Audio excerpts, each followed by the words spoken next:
Studies showing the health dangers of electromagnetic field radiation and a simple solution for protection. This is what we need for our families, and I'm hoping that today's episode is going to help share with you the importance and really the urgency behind today's topic. We live in a world filled with electromagnetic field radiation, from cell phones to Wi-Fi and satellites.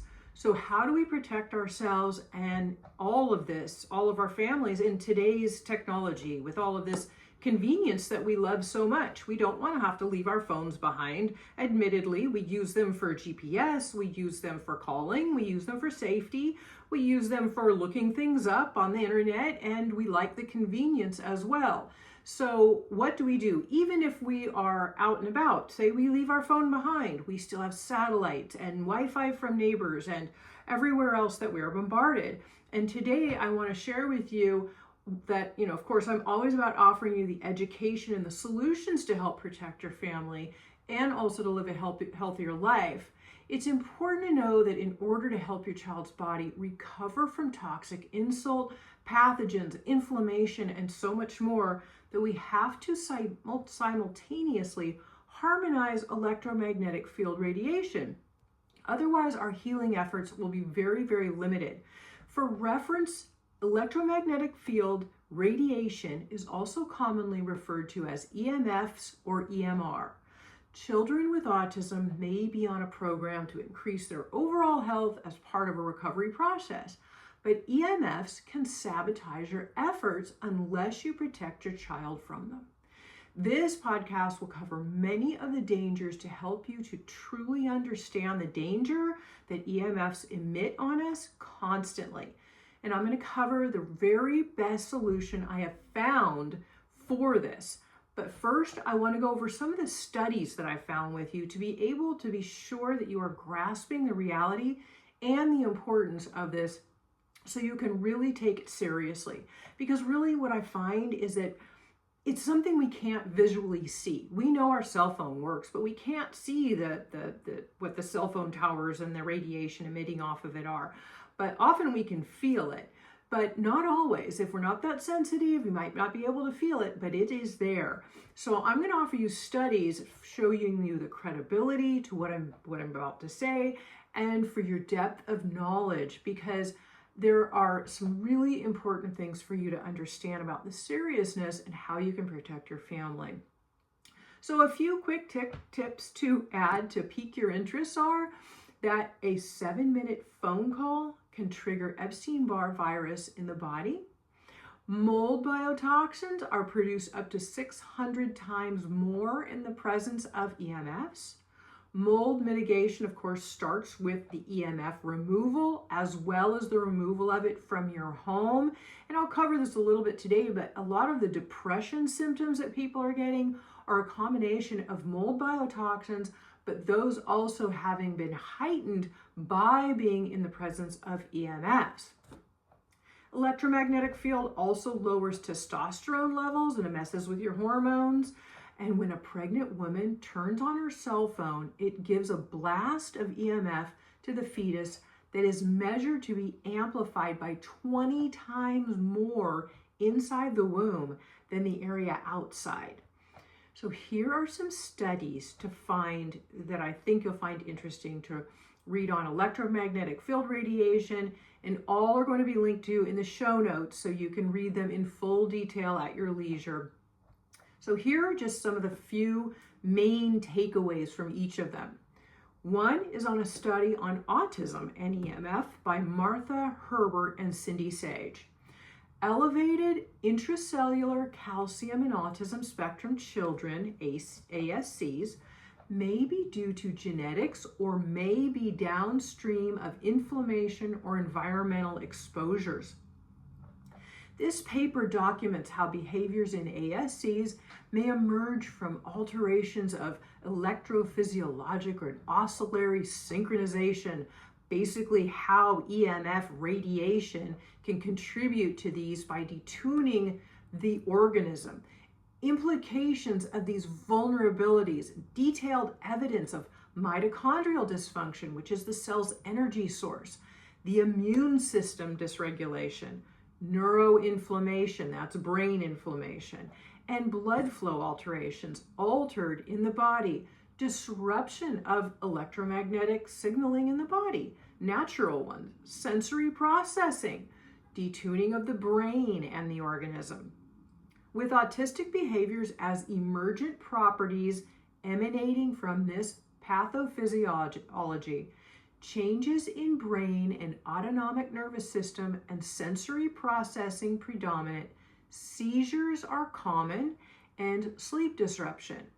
All of these phenomena are occurring with EMR exposure that can add to symptom overload in autism spectrum children by increasing their risk and can worsen challenging biological problems and symptoms. Conversely, reducing exposure might ameliorate symptoms of ASCs by reducing obstruction of physiological repair. So in layman's terms, this means by removing the electromagnetic field radiation from your child's presence, it can help improve your results with recovery. It can help improve their health, and we don't have it combating our efforts like before. So important. Various vital but vulnerable mechanisms, it says, such as calcium channels, and I'll talk about this a little bit more today too, may be disrupted by environmental agents, various genes associated with autism, or the interaction of both, with dramatic increases in reported autism spectrum children that are coincident in time with the deployment of wireless technologies. We need aggressive investigation of potential ASC EMR links. The evidence is sufficient to warrant new public exposure standards benchmarked to low-intensity, non-thermal exposure levels now known to be biologically disruptive and strong. Interim precautionary practices are advocated. Please read this entire study for yourself. Again, it'll be on the show notes page today. This is episode 208, so at 208.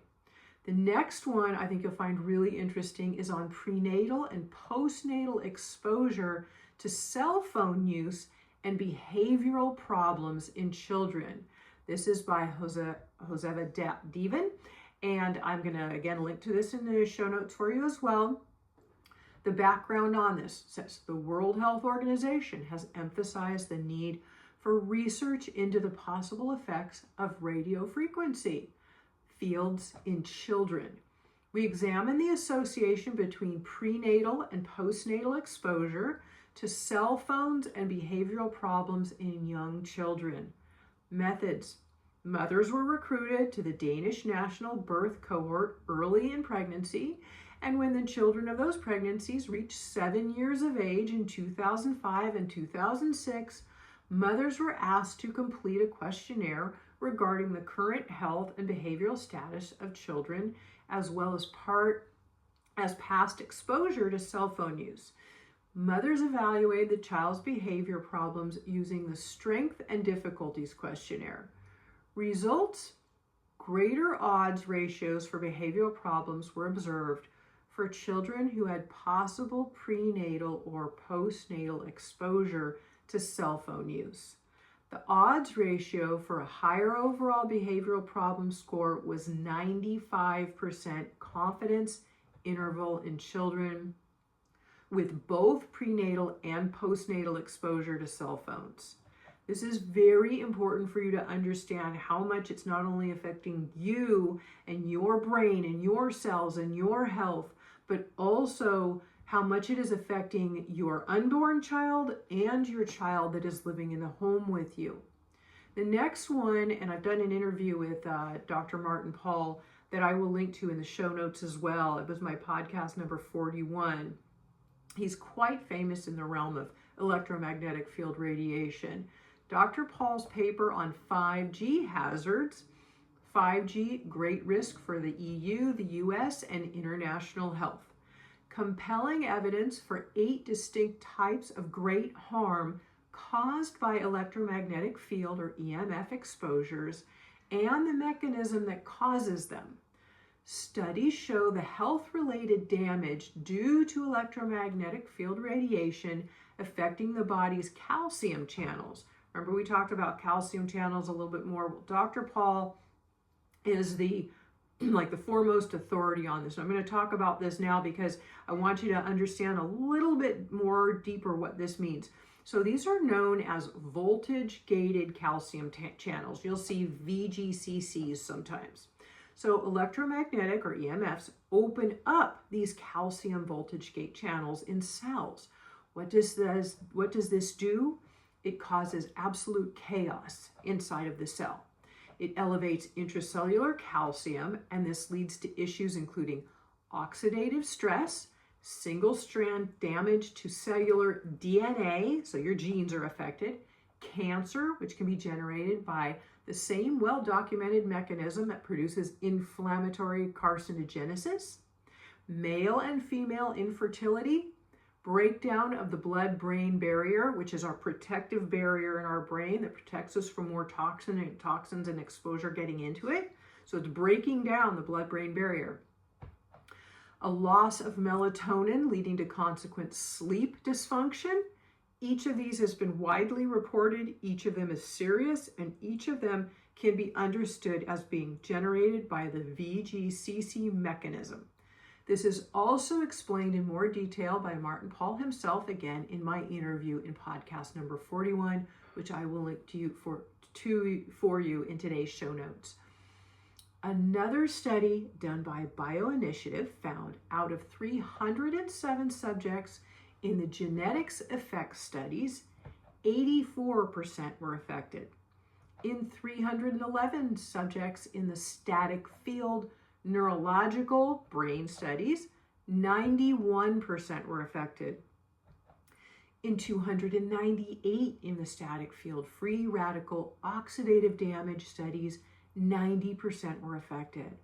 Summaries, full charts, and full reports are available from their site, which summarize these studies, but noted here from their report were changes in immune cells.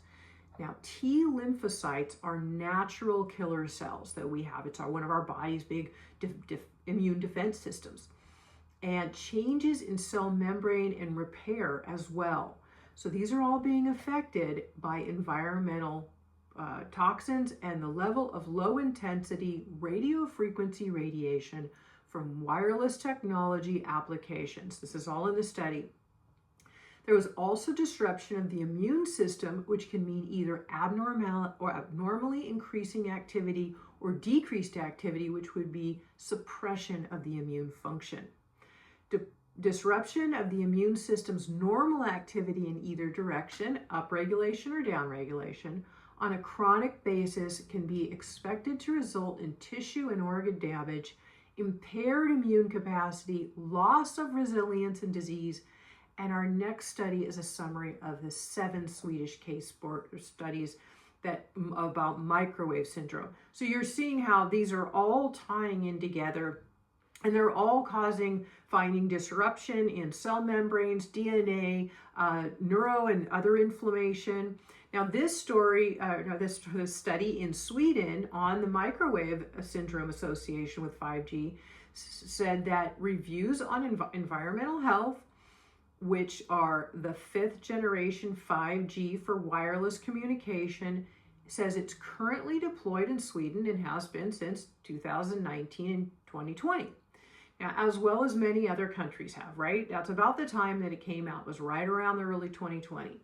We've previously published 7 case reports that include a total of 16 persons aged 4 to 83 years that developed the microwave syndrome within a short time after being exposed to 5G base stations close to their dwellings, so where they lived. In total, 41 different health issues were assessed for each person, graded 0 for no complaint to 10 for the worst symptoms. Most prevalent and severe were sleeping difficulty, insomnia, waking nighttime, early wake up, headache, fatigue, irritability, concentration problems, loss of immediate memory, emotional distress, depression, tendency for anxiety, panic attacks, dysesthesia, which is unusual touch-based sensations, so sensory issues, burning and lancinating of the skin, cardiovascular symptoms, transitory high or irregular pulse, dyspepsia and pain in the muscles and joints, basically, balance disorder, tinnitus. These are all things they found in this study after 5G was put in around these people's homes, in experiencing them that they had never had before. All these symptoms are included in the microwave syndrome. In most cases, the symptoms declined and disappeared within a short time period after the studied persons had moved to a place with no 5G. Now that is surprising, right? I mean, night and day difference for these people, many of those disappeared. Well, we know today that 5G is everywhere. Again, I mentioned earlier how we've got bombardment. Again, I have a solution, a fantastic solution for you. So I'm wanting to give you enough of these studies and background of multiple ones to show you the importance of it, because I find that people just don't, and parents especially, aren't really taking this seriously enough. Okay, the next one is on electromagnetic field or EMF exposure and mast cell activation syndrome. Now, I've done episodes on mast cell activation syndrome in the past, and I can link to those so you have further knowledge about what it is. But basically, close to 100% of children with autism have histamine intolerance. Now, mast cells are our frontline defenders, helping the immune system recognize pathogens of all kinds, including electromagnetic field radiation, and mast cells help regulate the immune system and protect us from environmental toxins. Histamine is a mast cell mediator. Too much histamine release causes histamine intolerance, which causes mast cell activation. And when this happens, our protective mechanisms are broken down, and then we become hypersensitive to things we ingest or in our environment that we may not have even been sensitive to before. And I would bet that you have seen this as a parent in your child with autism. It's very, very common. Some of the symptoms associated with mast cell activation are sensory overload and anxiety. This from mast cells are very, very common. Symptoms are those of a strong allergic reaction. There's usually heightened sensitivity to stress, mood swings, sensory overload, and cognitive difficulties. Sound familiar?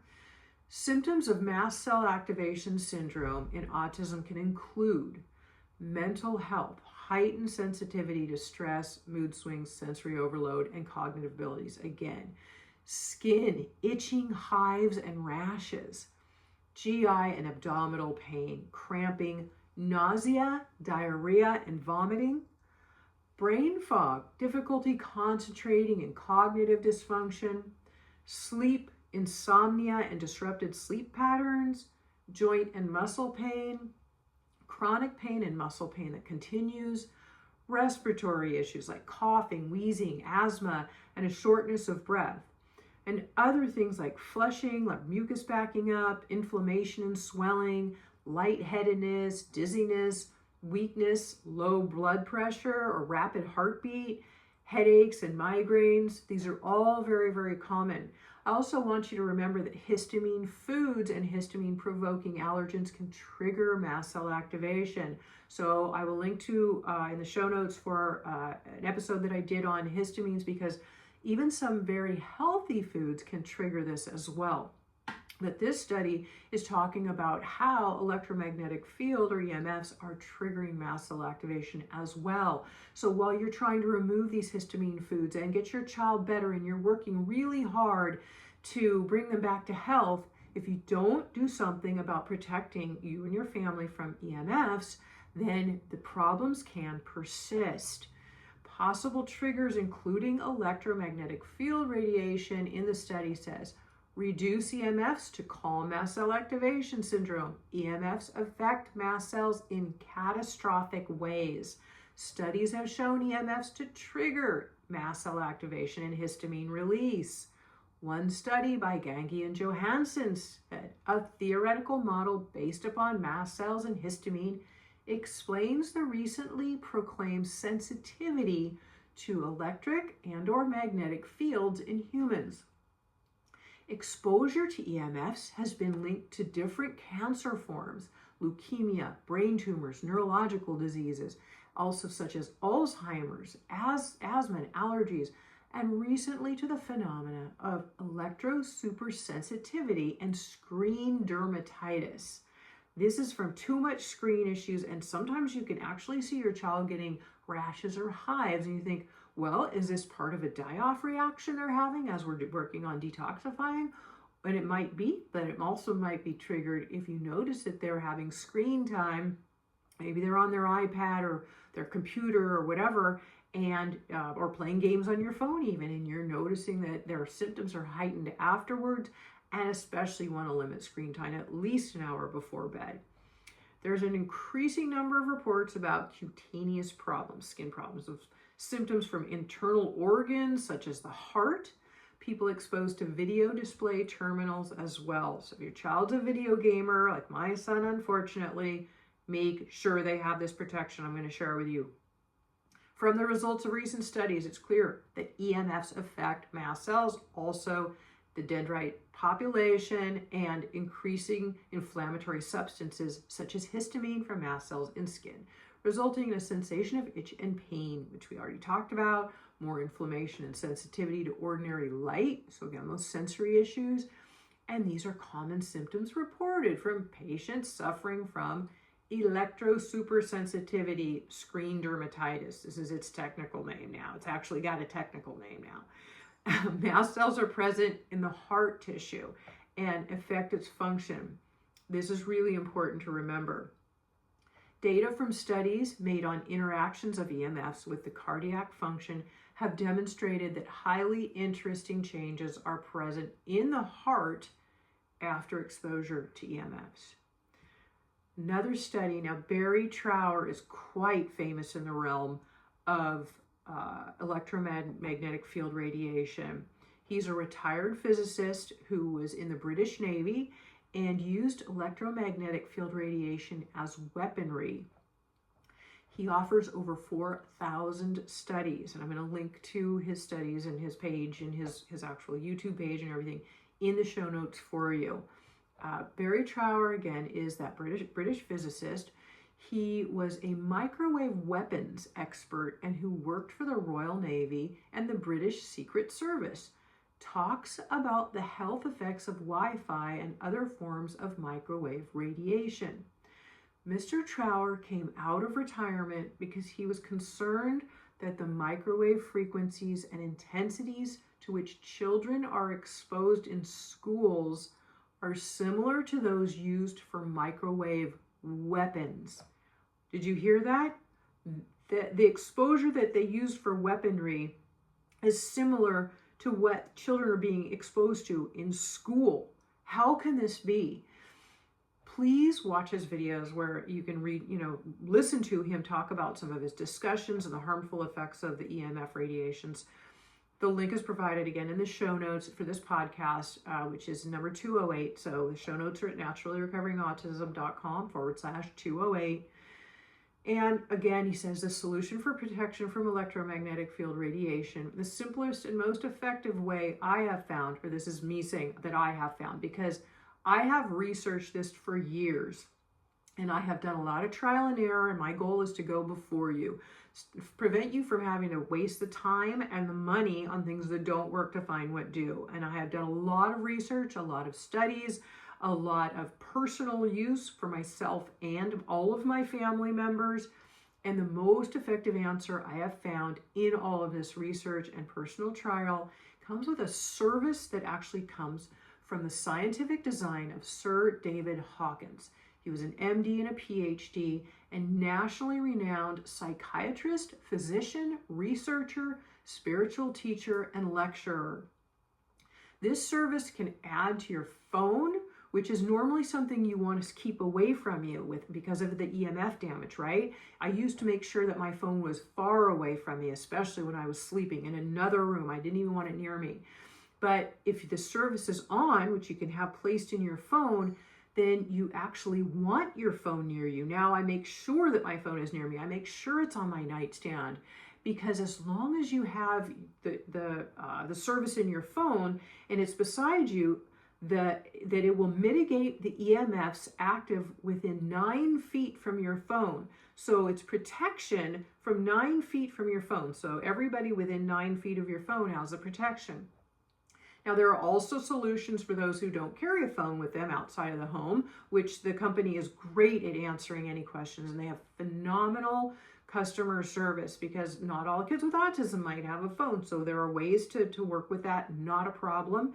And also, I have the phone and the home environment protection on my service as well. So that way it protects the entire property, and it's on my phone. So when I leave the home, I have that protection with me as well. I have both, because I don't want to leave my home without protection surrounding me. And it's all around us. Again, we have, the convenience of cell phones, but we're not really willing to leave them behind.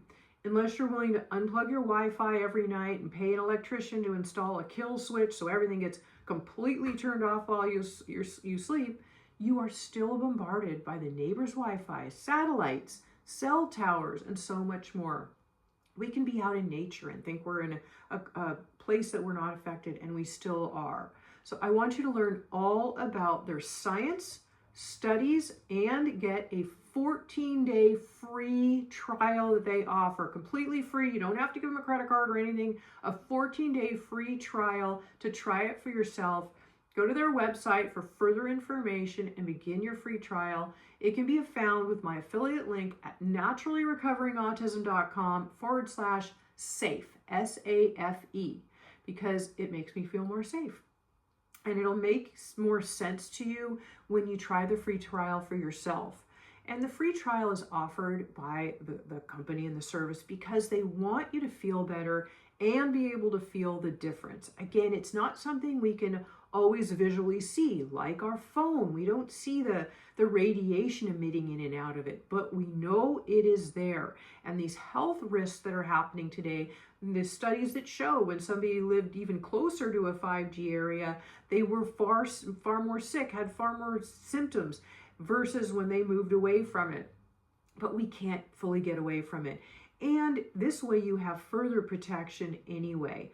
The link is an affiliate link because it doesn't cost you anything more, but it does help support the podcast so I can continue to always do more research for you, more trial and error. I want to go before you, spend the time, spend the money so you don't have to, and help continue to bring you more resources, strategies, and insight to help you and your family live your absolute best life possible. Because we also as parents need to take care of ourselves the best we can, because we want to be around for as long as we can for our kids and the healthiest and feeling the best.